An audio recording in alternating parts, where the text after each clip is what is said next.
오늘의 본문 말씀은 요한계시록 7장 말씀입니다. 신약성경 405페이지에 있습니다.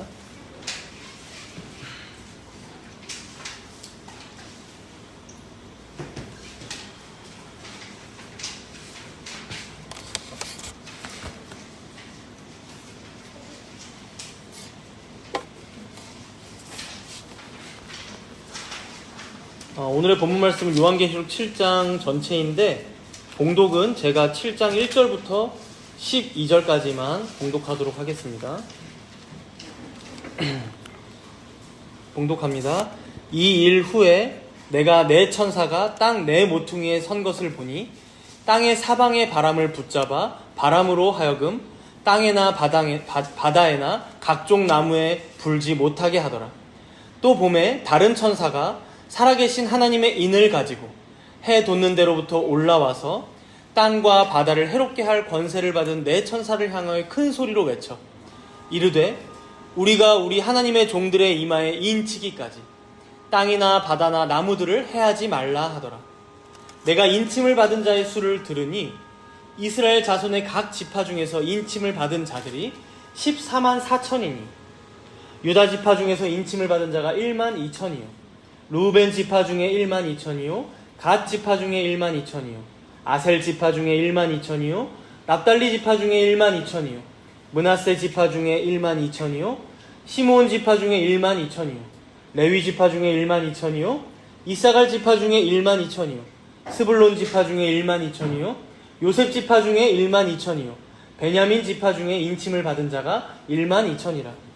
이 일 후에 내가 보니 각 나라와 족속과 백성과 방언에서 아무도 능히 셀 수 없는 큰 무리가 나와 흰 옷을 입고 손에 종려가지를 들고 보좌 앞과 어린 양 앞에 서서 큰 소리로 외쳐 이르되 구원하심이 보좌에 앉으신 우리 하나님과 어린 양에게 있도다 하니 모든 천사가 보좌와 장로들과 네 생물의 주위에 서 있다가 보좌 앞에 엎드려 얼굴을 대고 하나님께 경배하여 이르되 아멘. 찬송과 영광과 지혜와 감사와 존귀와 권능과 힘이 우리 하나님께 세세토록 있을지어다. 아멘 하더라.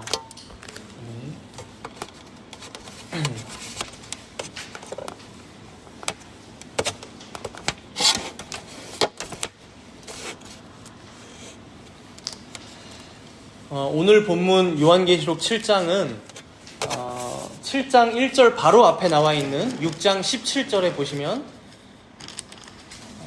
진노의 큰 날이 이르렀으니 누가 능히 서리요? 라는 이 질문에 대한 대답을 하고 있는 장으로 우리가 볼 수 있습니다. 지난주 말씀을 우리가 잠깐 생각해보면 계시록 6장에서는 7인을 하나씩 떼어가는 과정이 나왔었죠.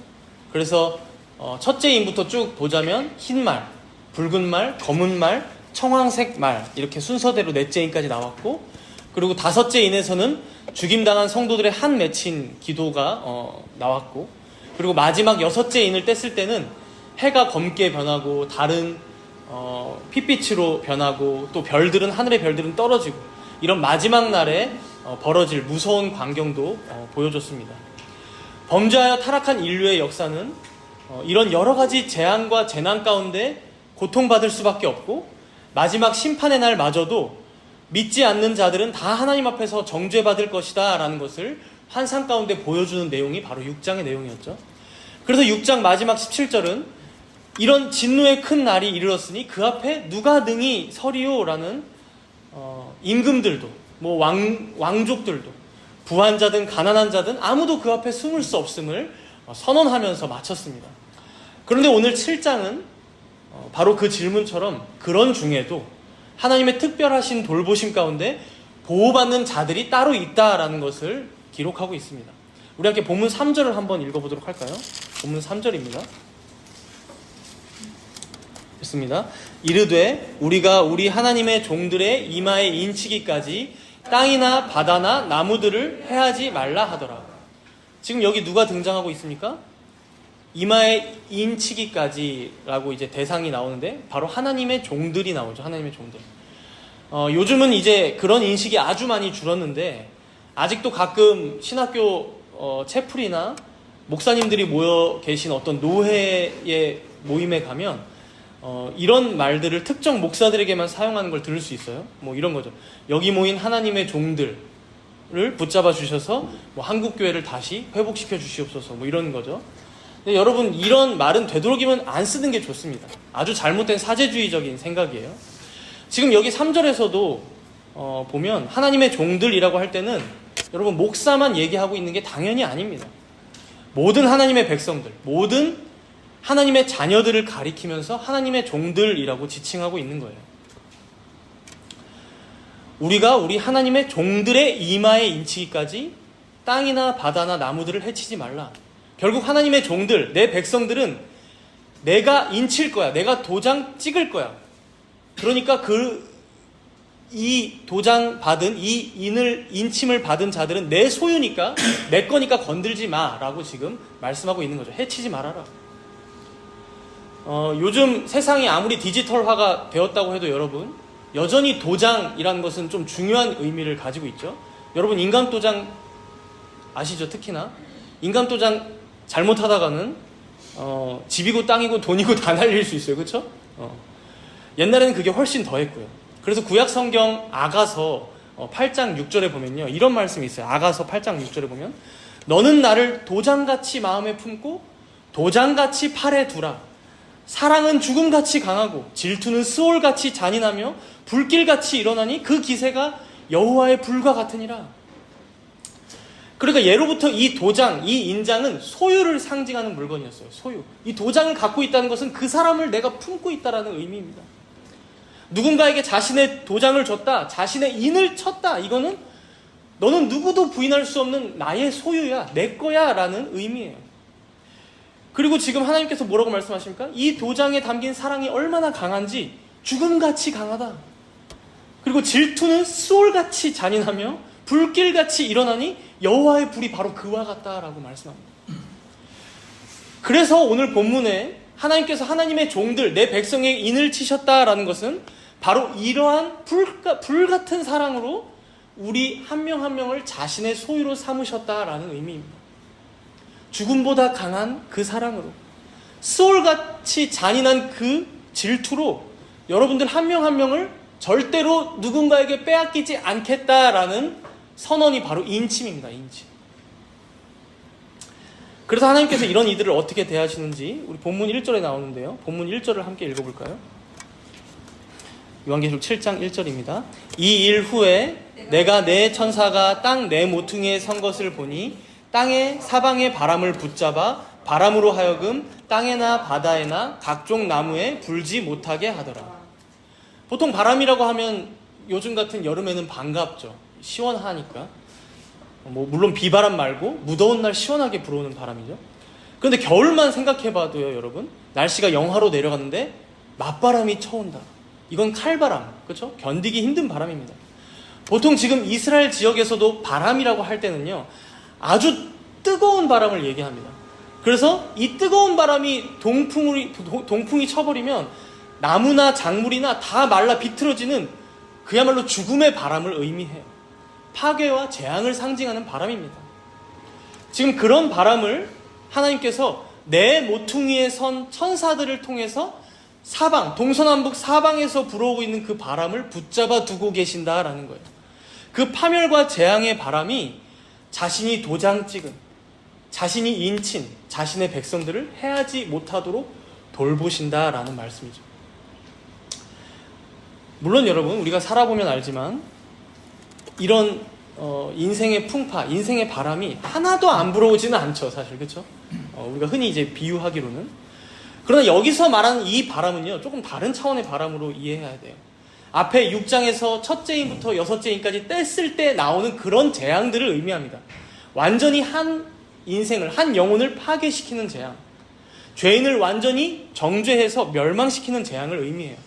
그러니 이것으로부터 우리를 보호하신다, 인친자들을 보호하신다라는 말씀은 설사 이 땅에 살아가는 하나님의 백성들이 하늘이 무너지는 재앙을 경험한다 하더라도, 땅이 갈라지는 파괴를 경험한다 하더라도 하나님의 인침을 받은, 하나님의 택함 받은 백성들이라면 영원히 멸망하지 않을 거야 라는 의미예요. 영원히 멸망하지 않을 거야. 오히려 그 재앙으로부터 구원받고 건진받고 보호받을 거야 라는 말씀이라는 거예요. 그래서 우리가 로마서 8장에 보면요, 예수님의 사랑이 우리에게 어떻게 표현됩니까? 죽음도 사망도 그 어떤 권세도 우리를 우리 주 그리스도 예수 안에 있는 하나님의 사랑에서 끊을 수 없다라고 말씀하는 거예요. 마치 우리가 그렇게 수많은 인생의 역경들을 겪어오면서도 되돌아보니까 지금 이 자리에서 하나님을 찬양하며 예배하고 있듯이 마지막 날에도 하나님께서는 반드시 우리를 그 영광스러운 자리에 세울 것이다 라고 약속하는 것이죠. 그리고 이어지는 본문 4절을 보시면요, 본문 4절을 보면 이런 인침받은, 이런 택함받은 자의 숫자가 몇 명인지 아주 정확한 숫자를 알려주고 있어요. 우리 함께 본문 4절을 읽어볼까요? 내가 인침을 받은 자의 수를 들으니 이스라엘 자손의 각 지파 중에서 인침을 받은 자들이 14만 4천이니, 인침을 받은 자의 수가 14만 4천 명. 여러분, 신앙생활 열심히 하셔서 이 14만 4천 명 안에 꼭 들어오셔야 됩니다. 이제 이게 이단들이 많이 하는 짓거리죠. 그렇죠? 이단들이 많이 하는 짓거리. 사기죠, 사기. 최근에는 이제 신천지가 이걸 가장 많이 하고 있는데, 웃긴 건 이제 교세가 14만 4천 명이 넘어가잖아요? 그러면 이걸 사실 쓰지 못하는 소리가 되는데, 그런데도 한 20만 명까지는 동기부여로 쓰나 봐요. 이제 6만 명 걸러내고, 이제 그 14만 4천 명, 알곡에 들어야 된다라고 이제 쓰나 봐요. 동기부여로. 근데 교세가 완전히 더 커버리는, 통일교는 전 세계로 하자면 1,000만 명이 넘어갈 테고, 하나님의 교회도 제가 교세를 보니까 350만 명이 넘어간대요. 그러니까 이런 사람들은 이런 데는 못 써요. 이걸 쓰고 싶어도 못 써요. 14만 4천 너무 적어서. 그렇죠? 그러니까 결국 자기들이 쓸 수 있을 때, 유용할 때 입맛에 따라 해석해서 사용하는 구절이 돼버린 겁니다. 여러분, 여기서 인침받은 수의 숫자가 14만 4천 명이다 라고 하는 것은 당연히 상징적인 숫자예요. 아래 5절에서 8절에도 이어져 나오는 내용을 보면 알지만, 먼저는 이 구약의 12지파, 그렇죠? 12라는 숫자, 그 다음에 우리가 자주 얘기했지만 24장로에서도 얘기했지만 신약의 12사도, 그렇죠? 12 곱하기 12 하면 몇이죠? 그렇죠? 144. 수학을 잘하시네요. 여기에 그러면 몇을 또 곱하면 14만 4천 명이 됩니까? 144에 공이 몇 개가 더 붙어요? 그렇죠? 1000이죠. 수학 시간 같은데, 이제 이 1000이라는 숫자는요, 10 곱하기 10 곱하기 10이에요. 그렇죠? 그래서 가로 10, 세로 10, 높이 10 하면 완전한, 이걸 뭐라 그러죠? 입방체. 완전한 입방체, 정육면체, 입방체라고 하더라고요. 그렇죠? 계시록 21장에 보면요, 새 예루살렘 성, 그러니까 천국을 사실 설명하는 말씀이죠. 우리가 거하게 될 새 예루살렘 성을 설명하면서 이 정육면체로 된, 6면이 다 정사각형으로 된 입방체로 설명을 해요. 그러니까 결국 이 1000이라는 숫자는 당시의 의미로 보자면 완전하고도 충만한 어떤 공간이나 어떤 집단을 의미합니다. 완전하고도 충만한. 그러니까 12, 12지파 곱하기 12사도 곱하기 1000, 완전함과 충만함. 그래서 14만 4천 명. 뭘 의미하겠습니까, 여러분? 하나님께로부터 인침받은, 하나님께 택함받은 하나님 백성의 완전한 숫자를 의미해요. 완전한 숫자. 이것을 상징하는 것이죠. 그러니 여러분, 진짜 하나님의 백성의 숫자가 14만 4천 명이 된다. 여러분, 이런 질문은 전혀 의미가 없는, 너무 잘못 생각하고 있는 해석이죠. 정말 하나님의 종들의 숫자를 보자면 사실 훨씬 많을 거예요. 여러분, 지금 한국 교회 다니고 있는 기독교의 숫자가 많이 줄었는데도 최소 몇백만 명이에요. 그 중에 14만 4천 명 너무 박하잖아요. 그렇죠, 여러분? 전 세계로 생각하고 또 인류 역사를 생각해보면 당연히 그보다는 더 많습니다. 여러분, 그럼에도 어쩌면 오석되고 그리고 오해될 수 있는 이 숫자를 왜 사도 요한은, 왜 하나님께서는 굳이 말씀하고 계실까? 여러분, 아래 5절에서 8절을 보면 각 지파별로 12,000명씩, 그렇죠? 정확히 12,000명씩 12지파니까 14만 4천 명. 그래서 여러분, 이걸 해석할 때 어떤 세대주의자들은 지금도 이 숫자를 문자 그대로 해석해서 유다 지파에서 12,000명, 르우벤 지파에서 12,000명, 이렇게 진짜로 유대인들이 구원받을 숫자가 14만 4천 명이다라고 해석하는 분들도 계시대요. 그런데 여러분, 사실 지금은 이스라엘 유대인들 보면 너 무슨 지파야? 이러면 그들은 다 유다 지파예요, 여러분. 다 다윗의 후손들입니다. 왜냐면 북이스라엘은 이미 멸망했었잖아요. 다 섞였습니다. 사마리아 땅이 돼버렸잖아요. 그래서 여러분, 지파의 의미가 없습니다, 지금은 사실. 그래서 여러분, 여기서 우리는 하나님께서 우리에게 나타내시는 이 의도를 잘 파악해야 돼요. 여러분, 하나님께서는 자기 자녀의 머리털도 세신다라고 얘기해요. 신주원 어린이가 항상 종종 물어봐요. 진짜 머리털 숫자를 아시냐고. 이제 너무 그러니까 신기한 거죠. 머리털 숫자를 어떻게 아실까? 이게 신기한 거죠. 근데 여러분, 성경에서 분명히 얘기해요. 머리털 숫자도 세신 바가 되었다. 내 자녀들에게. 여러분, 그 하나님께서 자기 백성들의 그 완전한 숫자를 여러분 잊어버리시겠냐라는 의미예요. 그렇죠? 집 나간 탕자처럼 내 자녀가 설사 지금은 집을 떠나 있다 할지라도 그 하나님의 사랑은 추적하고 끈질기게 따라 붙어서라도 내가 택한 자라면 내가 다 구원하겠다. 한 명도 빠짐없이. 14만 4천 명. 완전한 그 숫자, 그 수요를 내가 다 불러 모으겠다. 내가 한 사람이라도 일나 봐라. 라는 의미로 지금 여기에 숫자를 적어 놓으신 거예요. 정확한 숫자. 여러분, 우리가 소풍 가면 뭐예요? 인원 세죠. 버스에서 여러분 인원 세는 거 제일 중요합니다. 놓고 가면 정말 힘들죠. 여러분, 나홀로 집에 영화를 보면 이걸 잘 못해서 비극이 시작됩니다. 그렇죠? 여러분, 사람은 실수도 하고 놓치기도 하고 심지어 자기 자신도 택함받았다고 어느 날에는 확신해요. 아, 난 정말 택함받은 하나님 자녀지. 근데 어느 날에는 내 꼬라지를 보니까 이거는 택하심 받은 거 좀 생각해 봐야겠는데 불안해하기도 하고 두려워하며 살아요. 여러분, 우리는. 그러나 우리 주님은요, 14만 4천 명. 너가 그 많은 사람 중에 마치 원 오브 댐, 그렇죠? 전혀 스페셜하지 않은 어떤 한 명 같이 보여도 아니, 너 스페셜해, 나한테. 내가 한 명도 잊지 않을 거야. 절대로 잊지 않을 거야. 인생의 풍파 가운데서도 내가 너를 보호하고 너를 반드시 구원할 거야 라고 지금 이 숫자를 통해 우리에게 말씀해주고 계신 거예요. 그리고 우리가 여기서 이 숫자를 통해서 한 가지 더 중요한 의미를 생각해 보면 좋겠는데요. 24만 4천 명이 어떻게 구성된 인원인가 보면 방금도 얘기했지만 이어지는 5절에서 8절에 보면 12지파가 순서대로 나오면서 각각 1만 2천 명이라고 하나씩 다 설명하고 있죠. 여러분, 이런 서술 방식은 특이한 서술 방식이에요. 이게 보면 어디에 나오냐면 구약의 민수기에 보면 앞으로 이제 전쟁을 치러야 할 이스라엘 백성들이 각 지파에 앞으로 전쟁을 치를 수 있는 인원이 몇 명인지 세면서 나오는 그런 서술 방식이에요. 그래서 민수기 1장에서는 다 합쳐보니까 대략 60만 명 정도가 싸울 수 있구나. 하나님의 군대가 요 정도 있구나 라고 이제 합계되었는데요. 여기선 각 지파별로 1만 2천 명, 이제 14만 4천 명이 나오죠. 여러분, 성경시대 때 이 1000이라는 숫자는 하나의 군사 단위가 되기도 했어요. 그런 의미에서. 그래서 하나의 부대가 1000명의 중대로 꾸려지는 거죠. 천부장. 그죠? 즉, 하나님의 백성의 상징인 12에 군사적인 상징인 1000이 곱해져서 1만 2천 명씩 각 지파별로 지금 서술되어 있는 거예요. 그래서 오늘 본문의 말씀 안에는요, 아주 다분히 하나님의 백성들이 이 땅을 그냥저냥 살아가는 백성들이 아니라 너희들은 하나님의 군사로서 이 땅을 살아가는 거야. 우리는 이걸 다른 말로 뭐라고 표현합니까? 너희들 전투하는 교회야. 그런 성격을 너희들 가지고 있어라고 표현하는 것입니다. 전투하는 교회. 우리는 자주 생각하죠. 좀 편하게 아무 생각 없이 살면 안 되나? 굳이 저 광야 땅을 내가 가야 하는가? 또 거기서 전쟁을 치러야 하는가? 가나안 땅에 들어가서 마저도 또 전쟁을 계속 치러야 하는가? 왜 이렇게 우리 인생은 괴로울까? 우리가 오늘부터 이제 주일 오후 모임에 나눌 책이 이제 답 없이 사랑하기, 답 없이 사랑하기잖아요. 답이 있는 인생을 좀 살고 싶어 하죠.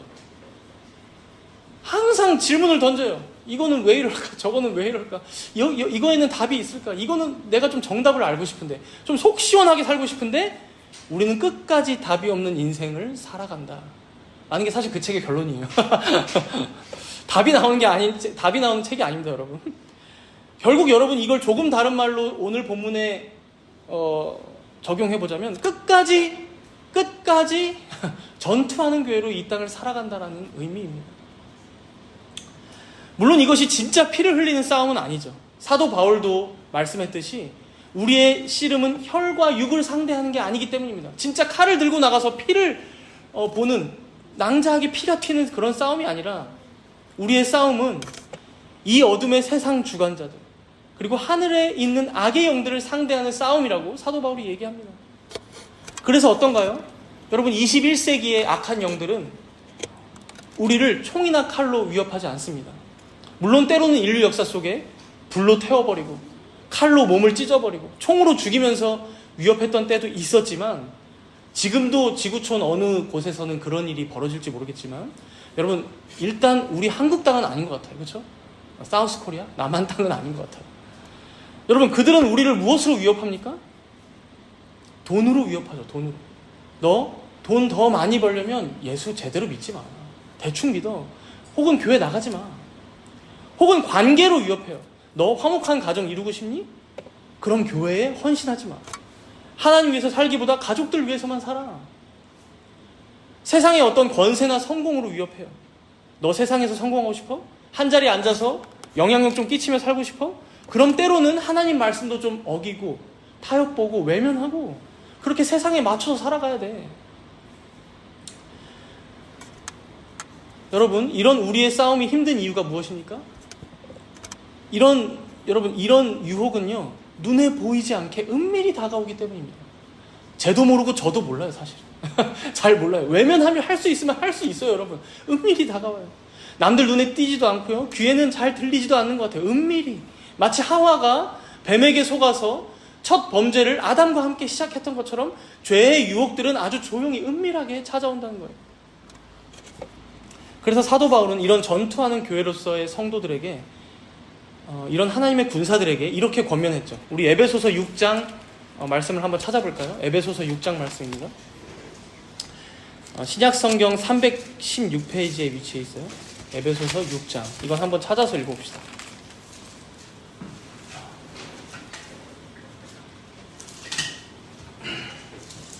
에베소서 6장 11절에서 18절까지 우리 한 절씩 한번 교독해 볼까요?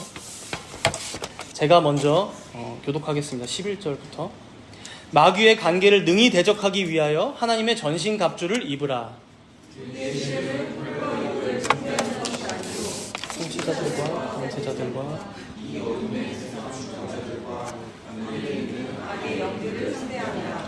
그러므로 하나님의 전신갑주를 취하라. 이는 악한 날에 너희가 능히 대적하고 모든 일을 행한 후에 서기 위함이라.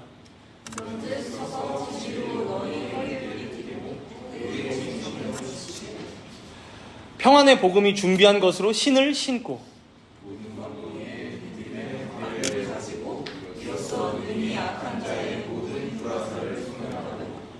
구원의 투구와 성령의 검 곧 하나님의 말씀을 가지라. 함께 읽습니다.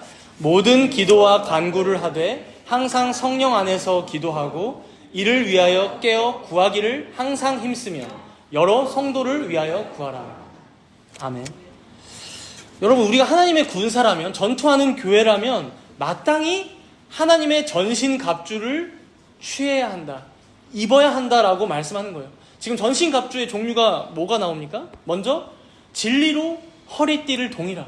여러분, 우리나라 말에도 허리띠를 졸라맨다, 이런 의미로 허리를 사용하죠. 그만큼 오직 진리로만 우리의 의식과 생각과 의지를 동일 것을 결단하며 살라는 말씀이에요. 그리고 다음으로는 의의 호심경. 호심경은 가슴팍에 그 갑옷 위에 붙이는 어떤 보석 같은 게 있었습니다. 그래서 의의 호심경인데요. 여러분, 우리는 어쩔 수 없는 죄인이죠. 예수 그리스도의 그 의가 없으면 우리는 어딜 가도 정죄밖에 받을 게 없어요. 그러니까 싸우는데 사단은 우리의 죄를 가지고 공략해오는데 그 죄를 어떻게 방어합니까? 우린 죄인인데. 그래서 이 가슴에 그리스도의 의의 호심경을 붙이고 담대하게 죄와 싸워 이기라는 거예요. 너가 의인된 것은 너의 의가 아니잖아. 그리스도의 의잖아. 또 평안의 복음이라는 신발을 신으라고 합니다. 여러분, 성경의 많은 인물들은 하나님께서 부르시고 거룩한 땅에 섰을 때 자신의 신을 벗었어요. 여러분, 이것은 자신의 모든 행위, 자신의 의, 자신의 공로, 자신의 모든 자격이 얼마나 부끄러운지 알고 벗으라는 거예요. 그러나 이제 뭘 신으라고 합니까? 자신의 부패한 신을 벗고 복음이라는 신을 신으라는 거예요. 어딜 가더라도 무엇을 하더라도 이 은혜의 복음으로 살아가라. 이 은혜의 복음을 전하는 자가 되라는 것이죠. 이어서 이제 방어용 무기와 공격용 무기들이 등장해요. 먼저 방어는 뭘로 합니까? 믿음의 방패, 구원의 투구. 여러분 그 철로 역정이라는 소설에 보면 크리스천이라는 주인공이 나오죠. 죄의 짐을 엄청 무겁게 지고 이제 좁은 길을 가는 그 장면이 나와요. 좁은 길을 가고 그 끝에는 이제 해석자의 집, 이제 성령께서 해석해 준 그 집에 도착하게 되는데 좁은 길을 막 가는데 뒤에서 막 불화살이 막 날라오는 거예요. 봤더니 마귀가 막 불화살을 쏘고 있어요. 여러분 오늘 여기 말씀해 보세요. 몇 절이죠? 여기 16절이죠. 16절의 말씀을 존 번연이 아주 실감나게 표현한 거예요. 만약 여기서 크리스천이 이 불화살에 맞았다면 어땠을까요? 자신이 메고 있던 그 죄의 짐도 무거운데 더 그 죄책감에 눌려서 그는 바로 그 자리에서 자신의 여정을 포기하고 멸망의 도시로 다시 돌아가고 말았을 거예요. 하나님의 사랑을 의심하게 되고 자신에 대한 죄책감에 더 눌렸겠죠. 여러분 우리도 마찬가지라는 겁니다. 결국 이 마귀가 쏘는 불화살을 방어할 수 있는 게 무엇입니까? 여기 16절 17절에 나오는 믿음의 방패 그리고 구원의 투구라는 거예요. 여러분 우리가 하나님께 택하심을 받았다는 이 믿음, 내가 성령의 인침을 받은 자구나, 이 믿음이 없으면, 이러한 구원의 확신이 없으면요, 이 불화살에 맞게 될 때 어떻게 될까요? 금세 낙심해 버립니다. 내 자신에게도 실망하고 내 주변의 상황과 환경이 조금만 어려워져도 회의주의에 빠져요. 믿음이 없으니까 다 안 돼 버리는 거죠. 그렇죠? 그러니 무엇보다 믿음의 방패로 또 구원의 투구로 너희의 마음 그리고 너희의 생각을 무장하라고 지금 말씀하시는 거예요. 그리고 이제 마지막으로 공격용 무기가 남았죠. 17절에 보니까 공격용 무기 뭐가 나옵니까? 성령의 검, 하나님의 말씀이 나옵니다. 여러분 우리가 잘 기억해야 해요. 우리에게 유일한 공격용 무기는 하나님의 말씀뿐입니다. 그렇다고 해서 여러분 무슨 옛날 어르신들이 뭐 하듯이 나사렛 예수 이름으로 명하노니 물러가라 떠나가라 여러분 이런 거 그건 여러분 죄송하지만 이제 유행이 지났으니까 하지 말고 가끔 여러분 이제 그 어머니들이 그 밥솥에 밥 앉혀놓고서 밥 푸실 때 이렇게 밥을 뒤집어야 되는데 그거 아세요? 예수피 이러면서 십자가로 그 밥을 뒤적였다는 말이 아주 많아요. 진짜로 실제로 여기 이제 보기 깃들게 그런 거 이제 하지 마시고, 그렇죠? 여러분 아담과 하와가 실패한 게 뭡니까? 하나님께서 말씀해 주신 말씀, 그 약속이 있었어요. 그런데 그 말씀을 그대로 지키지 않아서 결국 실패한 거예요. 그렇죠? 그러니까 하나님의 말씀으로 이 성령의 검을 우리가 들고 싸운다는 게 뭐냐? 내 욕심이나 내 정욕을 따라 사는 게 아니라 마귀가 주는 그 유혹에 넘어가서 타협하는 게 아니라 지금 내 상태가 어떠하든지 간에 지금 내 상태가 많이 죄로 물들어 있고 부패했다 할지라도 바로 그 자리에서라도 더 예수님의 그 대속의 은혜에 기대는 것이죠. 더 하나님의 말씀 그대로 여기서부터라도 순종하고자 애쓰고 몸부림치는 것이죠. 늦었다고 생각하지 말고 여러분. 바로 그것이 우리에게 주어지는 그 유일한 성령의 검, 이 무기, 이 하나님의 말씀을 검으로 들고 싸울 수 있는, 대항할 수 있는 길이라고 알려주는 거예요. 물론 이것은 우리의 힘만으로 되지 않기 때문에 여러분 성령의 검이라는 거예요. 성령께서 주관하시고 도우시는 검이다. 그래서 성령의 검입니다. 사랑하는 여러분, 여기 사도 바울이 우리에게 간절하게 권면했던 이 하나님의 전신 갑주를 입으시길 바랍니다. 그러나 마지막 18절에 보면 사도 바울이 이렇게 권면하죠. 모든 기도와 간구로 하되 항상 성령 안에서 기도하고 이를 위해 깨어 구하기를 항상 힘쓰며 자신뿐만 아니라 여러 성도들을 위해 구해라. 여러분 이 말씀을 기억함으로 여러분 깨어서 기도하고 특별히 여러 성도들을 위해서 기도하는 여러분이 되시기 바랍니다. 우리가 지금까지 이 전투하는 교회에 대해서 살펴봤다면 이제 뒷부분에서는 이 전투하는 교회가, 이 싸우는 교회가 최종적으로 어떻게 될지를 또 말씀하는데요. 우리 본문으로 돌아와서 본문 9절을 한번 읽어볼까요? 본문 9절을 함께 읽도록 하겠습니다. 이 일 후에 내가 보니 각 나라와 족속과 백성과 방언에서 아무도 능히 셀 수 없는 큰 무리가 나와 흰 옷을 입고 손에 종려가지를 들고 보좌 앞과 어린 양 앞에 서서, 아까는 이제 14만 4천이라는 숫자를 통해서 확실히 계수되었다, 택하신 백성들의 수요가 있다라고 말씀하셨다면 지금은 또 뭐라고 달리 표현하고 있습니까? 여러분, 아무도 능히 셀 수 없는 무리라고 표현하고 있어요. 다른 표현이죠. 아무도 능히 셀 수 없는 큰 무리. 물론 둘 다 하나님의 택함 받은 백성들을 지칭하는 동일한 말이지만 이제 관점의 차이가 있는 것이죠. 우리가 14만 4천 명이다 라고만 들으면요, 너무 특정한 사람들만 구원받는 거 아니야? 정말 너무 인류 역사 속에서 아주 소수의 사람들만 구원받는 거 아니야? 이런 좀 편협한 생각으로 오해할 수가 있어요. 이것이 민족적이든지 인종적이든지 마치 뭐 유대인들만 구원받는 거 아니야? 혹은 뭐 역사 속에서 여러분 나치 독일처럼 게르만족만 택함 받은 인종들 아니야? 뭐 이런 식으로 여러분 서로 자기들이 맞다고 싸우면서 담을 쌓기도 하기가 쉽다는 것이죠. 그러나 주님은요, 그런 우리의 편협한 습성을 아주 잘 아시죠. 그래서 이렇게 한 번 더 설명하는 거예요. 각 나라와 족속과 백성과 방언에서 아무도 능히 셀 수 없는 큰 무리가 나왔다. 그러니까 어떤 국적이든 어떤 족속이든 너가 어떤 방언 어떤 말을 쓰든 그런 거 상관없이 사실 너희들은 몰라. 누구도 다 알지 못하는, 도저히 측량하지 못할, 아무도 능히 셀 수 없는 큰 무리의 내 백성들이 다 있어. 그래서 여러분 히브리서 12장 1절에도 보면 우리에겐 구름같이 둘러싼 허다한 증인들이 있다라고 사도 바울이 말씀하죠. 그럼 이제 이들이 어떤 모습으로 있는지 볼 필요가 있는데요. 보니까 먼저 무슨 옷을 입고 있습니까? 9절에 보니까 흰 옷. 여기서 이제 이 흰 옷은 발에 끌릴 정도로 긴 옷입니다. 그래서 전쟁에서 승리한 후에 이제 축제가 벌어지는 곳에서 입는 파티복이에요. 파티복. 그리고 또 손에는 뭘 들고 있습니까? 종려나무 가지, 종려가지. 이 종려가지도 보면 어떤 나라의 왕이 전쟁에서 승리하고 돌아올 때 백성들이 막 나와서 종려가지를 흔들면서 이제 승리를 축하하는 거죠. 환영했다고 합니다. 그래서 우리 예수님이 예루살렘 성에 입성하실 때도 이 종려나무 가지를 흔들면서 호산나 다윗의 자손 예수여 라고 외쳤죠. 죄와 사망의 권세를 깨트리고 이기실 주님을 환영하며 찬양했던 거예요. 물론 그들 중에는 로마를 이제 굴복시키고 자신들을 이제 독립시켜줄 그 왕으로 봤을지도 모르겠지만 오해한 것이죠. 여러분, 지금 본문에도 그런 분위기입니다. 마찬가지입니다. 10절 한번 읽어볼까요? 10절 요한계시록 7장 10절 큰 소리로 외쳐 이르되 구원하심이 보좌에 앉으신 우리 하나님과 어린 양에게 있도다. 여러분, 복음성가 중에 비전이라는 비전이라는 찬양 아시죠? 구원하심이 보좌에 앉으신 우리 하나님과 어린 양에게 있도다.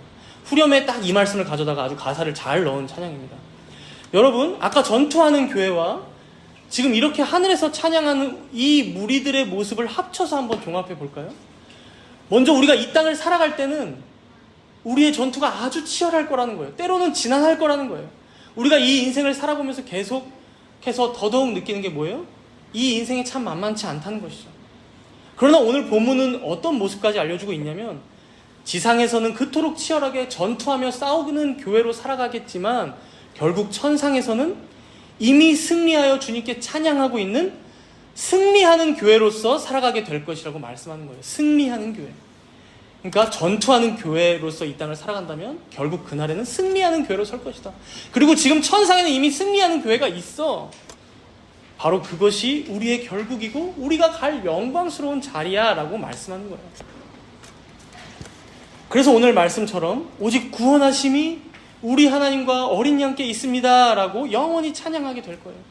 또 12절에도 한번 보시면요, 찬송이 또 이어져서 나옵니다. 함께 읽도록 하겠습니다. 이르되 아멘, 찬송과 영광과 지혜와 감사와 존귀와 권능과 힘이 우리 하나님께 세세토록 있을지어다. 아멘 하더라.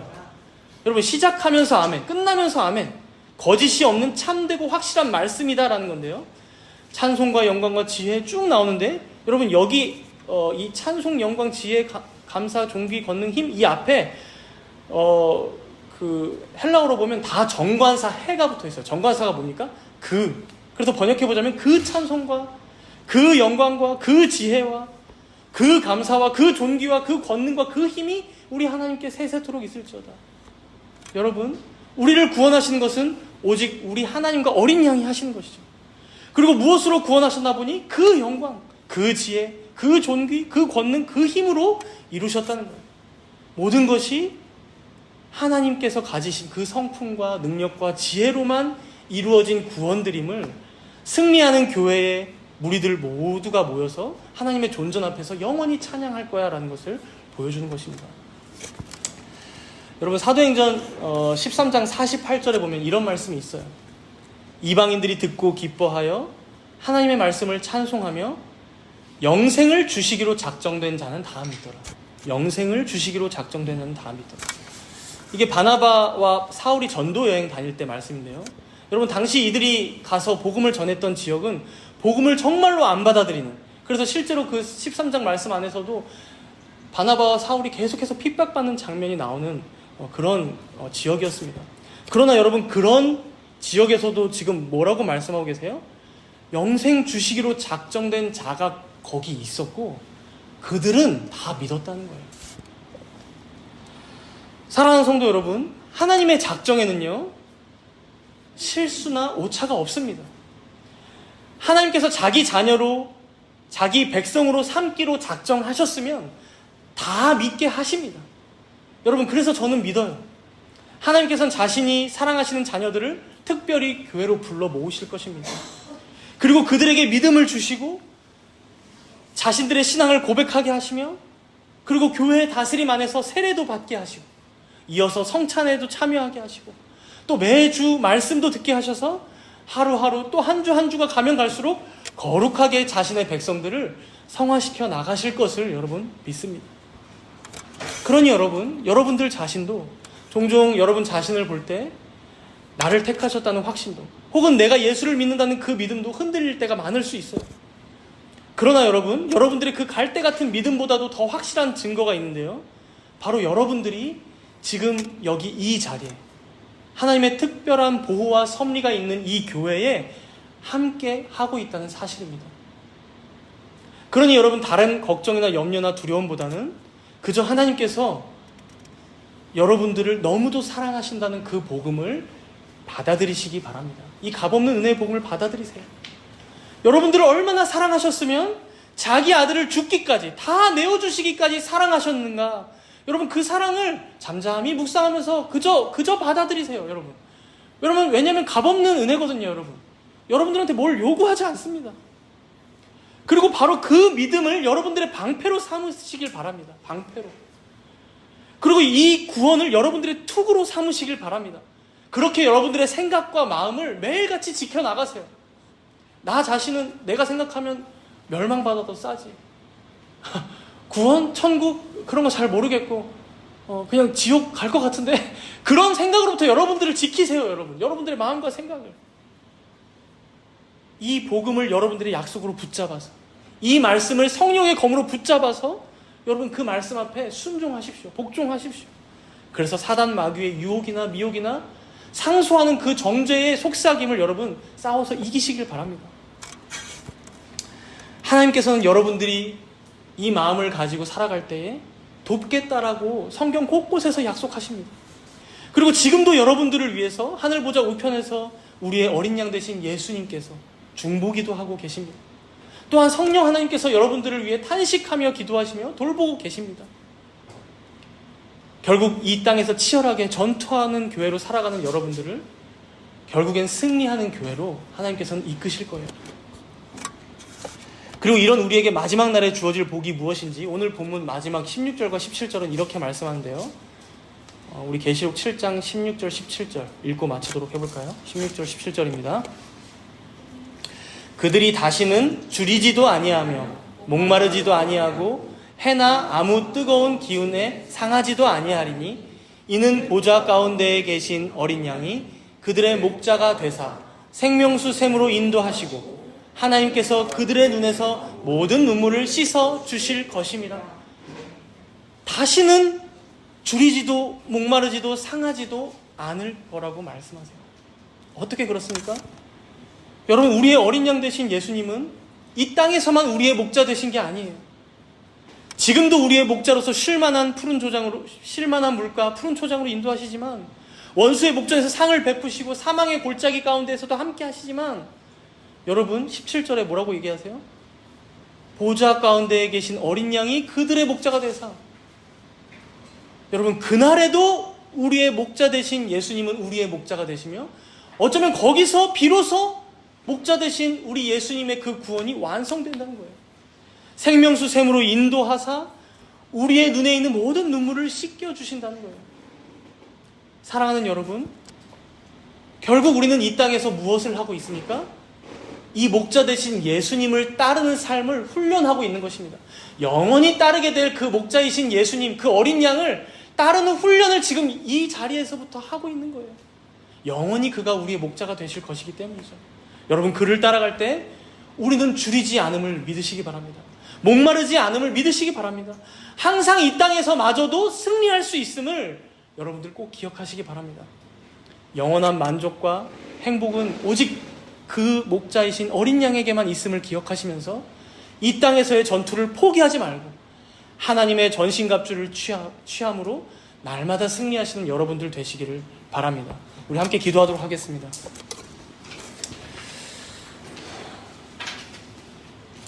먼저 우리가 이 땅에서 전투하는 교회로서 하나님의 전신갑주를 취하여 입고 살아가야 함에도 불구하고 내 자신의 태만함과 부주의로 인해 깨어있지 못하고 하나님께 기도하며 간구하고 있지 못하진 않았는지 되돌아보며 회개하도록 하겠습니다.